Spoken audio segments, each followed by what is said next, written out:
DJ, turn it up, turn it up, turn it up, turn it up, turn it up, turn it up.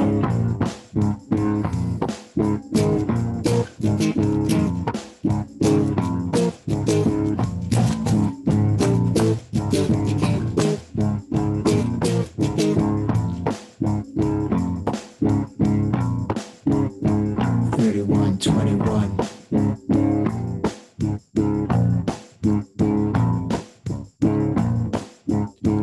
Through the gates, lock the door. Put your clothes in the pile on the floor. Take your pick from the Japanese robes and sandals.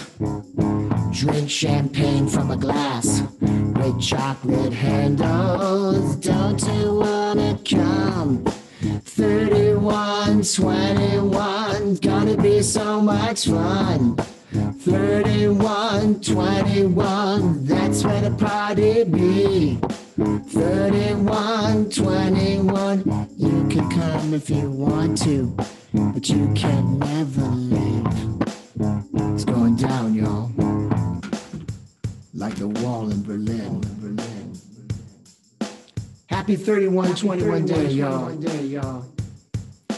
All right, so having a little fun here. Not exactly Prince worthy, but hey, we'd like to give it a go here. So today's 3121. Somebody had posted on a Prince fandom account about that, and I was like, hey, I haven't done a video in a while. I haven't done a solo video in a while.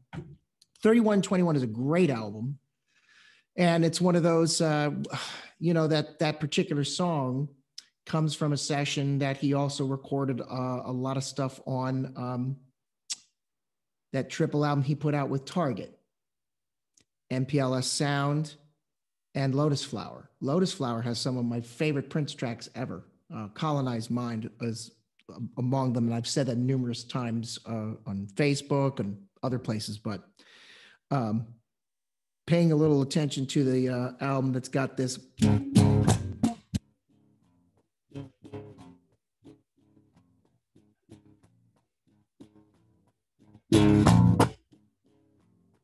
You know, that shit, that's the, I mean, I'm telling you right now, you had Michael Bland, and I think, isn't it, it's been a long week, but you got, God, it's just, I'm sorry, it's been a long week, folks, but that groove just consistently goes through. I'm guessing that on bass. So yeah, Sonny T, right? Okay. Sorry, it took me a while. They're fellow lefty, but Sonny T taught Prince a lot of stuff back in the day. And of course, his band was originally known as, if I'm not mistaken, my Purple friends out there, my Purple podcasters, shout this out if I'm wrong. He had a band originally called The Family back in the day, when Prince was playing in his early bands and stuff like that. Anyhow, I wanted to give a shout out to all the Purple podcasters out there, Violet Reality, Michael Dean Podcast, Juice, Eloy Lasanta, and Prince's Friend. Happy 3121 to all the Purple family out there, Jelly Bean Johnson, who's been on my show. It's been an interesting couple of months for all of us, but hopefully we'll get some stuff going here. I'm working on an interview with somebody. Hopefully we'll be able to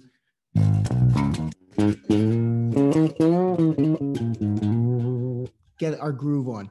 Anyway, yes, I do play the bass. Not very well. I'm playing power chords, but I think that's basically the groove there, isn't it? You're going from...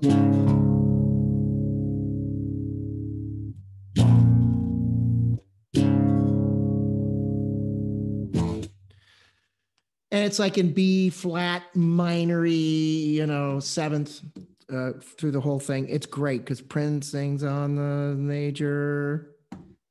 So it's like major, minor. It's a nice little, that's what makes it work. You know, that's a great track. I'm going all over the place here, but whatever. It's my day off. So anyway, it's a brilliant album, 3121. It's out of print. It was on Universal Records.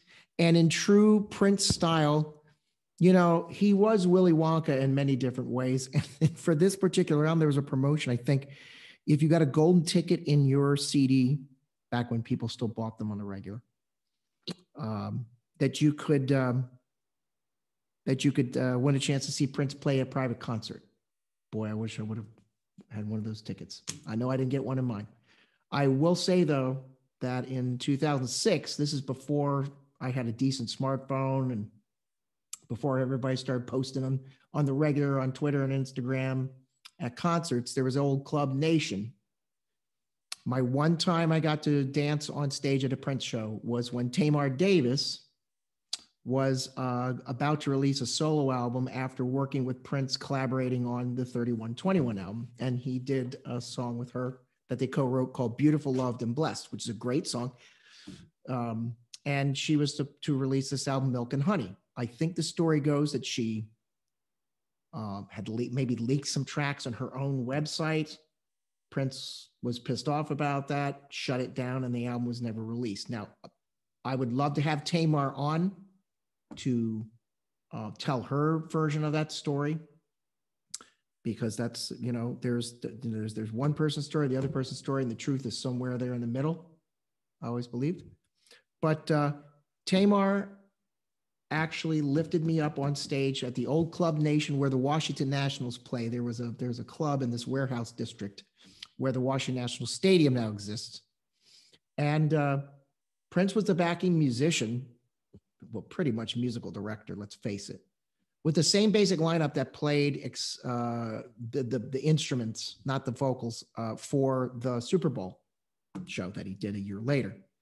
And with the twins and, you know, doing backing vocals for Tamar, doing some of her solo album tracks that would have been released interspersed with some covers like Janet Jackson's What Have You Done For Me Lately? And then Prince, in between her costume changes, did some deeper cuts of his. He did Party Man. I don't know if that's considered a deeper cut, but, you know, he did that on the Nude tour, I believe. But he did things like Calhoun Square. I got to hear Calhoun Square live. To this day, I'll never forget that. And I was with my friend, Tafael Thompson. Taff Thompson, shout out to you, girl. Love you long time. So I don't have any video evidence of dancing on stage at a Prince show, but she was there to witness it. It was a couple hundred people in the club. It was his second show of the night. It was in March, coming up in 2006. So now we're talking 15 years ago now. Oh my God. Is that right? 6, 8, 10. Oh my God. Yeah. So about March 6th or March 7th, somewhere around there, I believe was the date. You could get tickets on his website for $31.21. No shit. And it was through Ticketmaster. And he gave, you know, they were supposed to be on at 12. They were on the stage at 12 on the dot. I was thinking it was like an hour and a half show. I think they were done at 1:30. They did a cover of a medley of songs at the end. The very last things that they did was a cover of Gwen Stefani's Hollaback Girl. How surreal is this? With Prince playing on it, guitar and stuff. And I was the last person that Tamar Davis, I begged, I pleaded, and folks in the audience and whoever you were that were there that helped me up there, it was incredible. So she helped me up there on stage and all that. So it was fantastic. And I was doing a poor man's version of the Running Man. I can't dance. And I got checked for that because he paused the band to see if anybody would stop dancing. I kept going. And the whole audience was like, yo, man, laughter and stuff like that all over. I'm getting the side eye from you know who, wearing his 3-inch Lucid heels glowing with like LED, purple LED lights in the heels of his boots. I'll never forget that. And then kept going after the song. When the whole show was done and the band was still playing the, outro or whatever the hell, Prince walks right in front of me off the stage. And my recollection is I said something like weakly, man, you're the man, something along those lines. He paused like a millisecond, gave one of those and kept on walking. So that's my 3121 story for the day. So enjoy, everybody, and tune in next time.